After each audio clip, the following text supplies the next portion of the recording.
There's a big old tree right above me, so I walked way to the right to cast that one. I'm gonna have to watch that tree. I got my boots wet up to my knees, hanging my cast net up. On the way here, had to walk out, get it unhung. Gonna be using a combination of frozen skipjack and fresh gizzard shad. As y'all can see, there's a big old moon out there tonight. It's not my thing to fish on a full moon, but I've got a YouTube channel and I've got to keep my algorithms up. So I'm out here on that dag blasted big old moon. We've had 96, 97 degrees for 2 weeks in the middle of September, and that kind of shot me out of getting any kind of hopes for skipjacks. So I ended up going to Big Fish Outfitters, and I paid $27 for 4, not even medium-sized, frozen skipjacks. It don't smell like it was soured before it got frozen. It smells like it was took care of pretty good. So I guess it's better than nothing. I'm hunting down a big old blue, but a flathead's not impossible, and I typically do best on a flathead with the fresh bait. So I've also got that gizzard shad.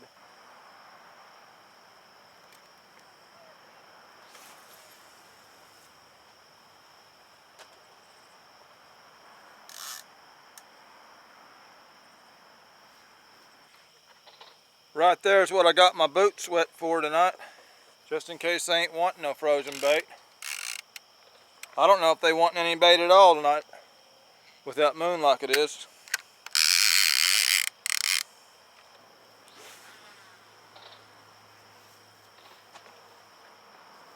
Don't know if it'll do me any good or not. I've got one little bitty old green sunfish that's been riding around in the back of my truck for about 2 weeks. And I'm gonna put him on this float rig and put him out there too.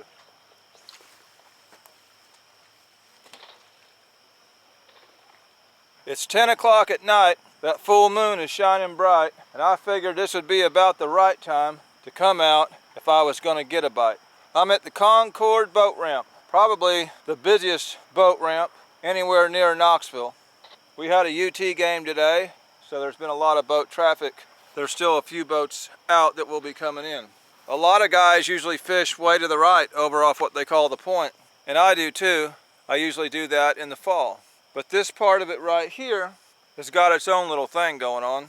It's not really a creek system, it's just a big backwater bay, mostly shallow. The main river is 400 to 500 yards that way. It's an outside bend of the river. Plenty of deep water out there. Should be a lot of fish hanging out there. So what gets them to come in here? Well, to be honest with you, I ain't never done much good on a full moon. I've caught a fish here, a fish there. To me, it always seems like it's just a dead bite. I've had people make fun of me saying moon phases ain't got nothing to do with it. I've heard people say, fish the shady side where the moon ain't shining. I've tried that. It was still a dead bite in my opinion. Now, like I say, I have caught fish on a full moon. If I get one, I usually just get one. There was one night I fished a full moon in this cove, and I landed about 8 to 10 blue cats, none of them real big.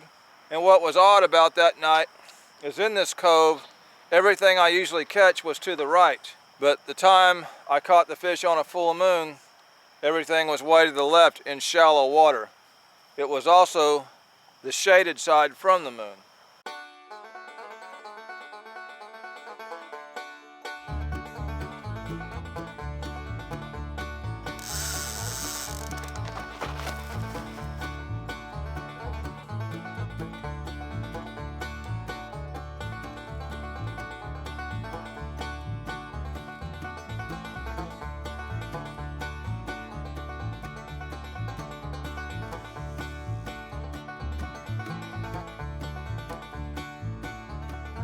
Well, I don't know what that was, but that was a pretty good bite. That sure wasn't no channel cat. I wish he would have held on to it.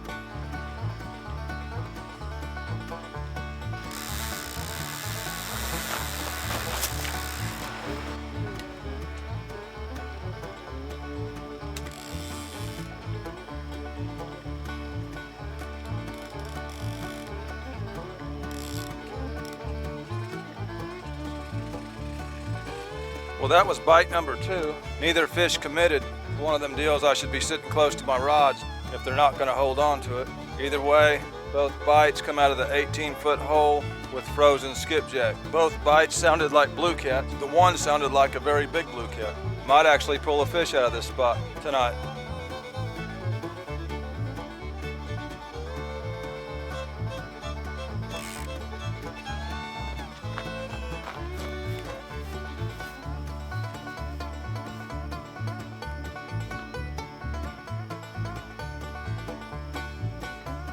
Bite number 3 didn't commit, so there seemed to be plenty of fish shallow, just not very aggressive.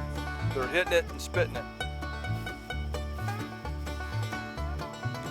Oh well, I'm gonna do the same thing that's caused me to miss all 3 fish. I'm gonna go sit in my truck seat. It's more comfortable that way. If I miss a 4th one, I might go ahead and stay out here.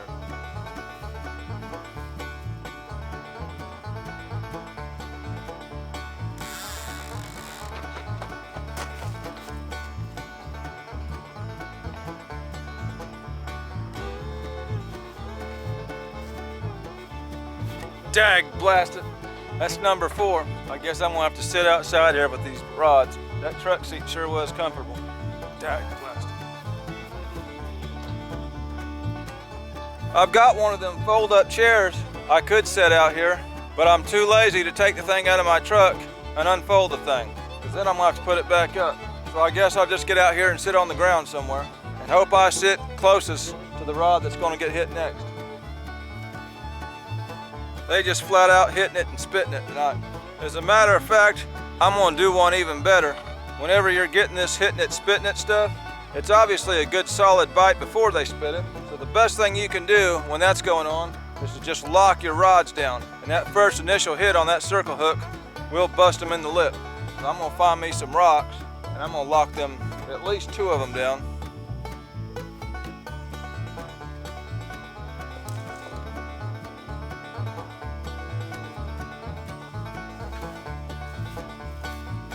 That rock there is big enough to hold down both rods at the same time.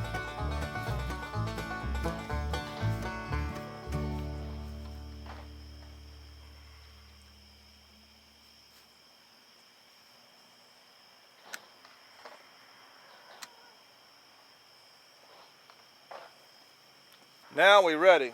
Let them do that again.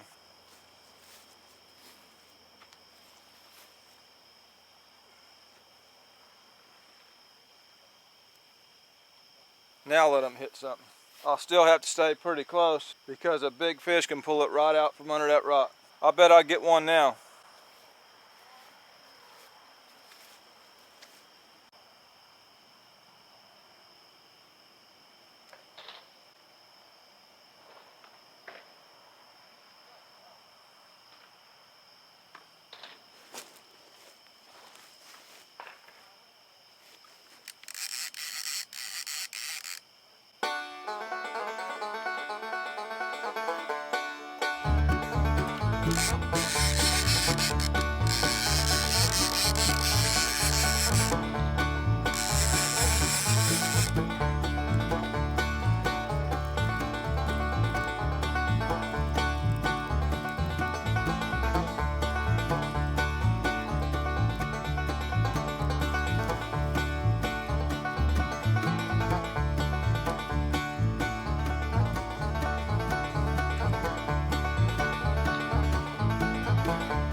That fish was swimming off real slow. I barely seen it. Old ugly male. He's got some war wounds starting to heal up on top of his head from where he's been off the spawn a while.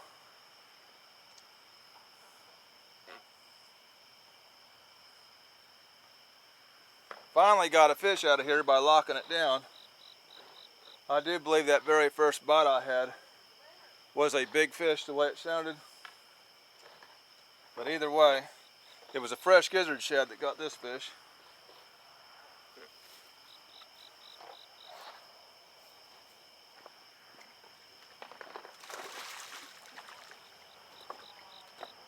They was hitting it and spitting it. Locked the rods down, cured that problem. Problem is now I'm not getting near as active of a bite as I did when I first got here. That moon's real high up in the sky right now. I really should be checking these frozen skipjack baits as long as they've been out there. You can have a turtle clean your bait, you never even know it. Never see a nibble. Both rods cleaned off.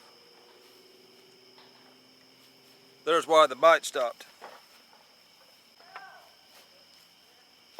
I'll tell you what, after paying $27 for 4 skipjack, I really would like to catch a fish on that skipjack.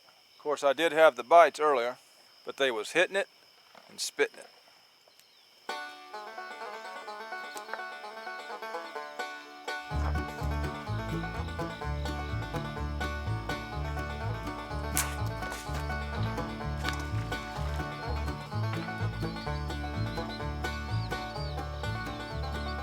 Put a lot of torque with these surf rods.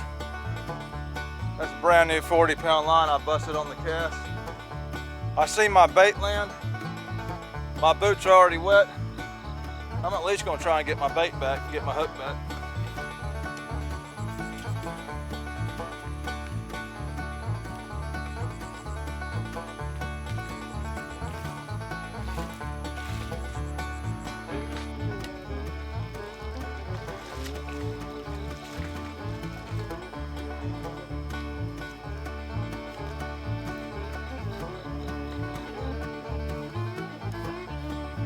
Broke about 2 inches up from the swivel.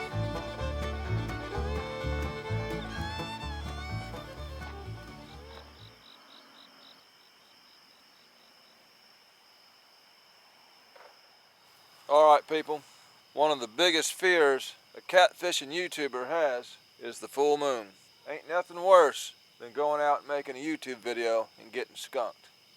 I start dreading the full moon a week before it gets here. When I see it getting bigger, I know it ain't gonna be long. Seems like it wants to fall right on the weekend.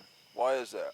I didn't get skunked. I did get a fish, which is typical for a full moon for me. One fish. Now I had a shot at some other bites, and is there anything to this shallow water full moon stuff like that old boy suggested? Well, I figure I had a shot at least 4 fish before I finally decided to lock them rods down.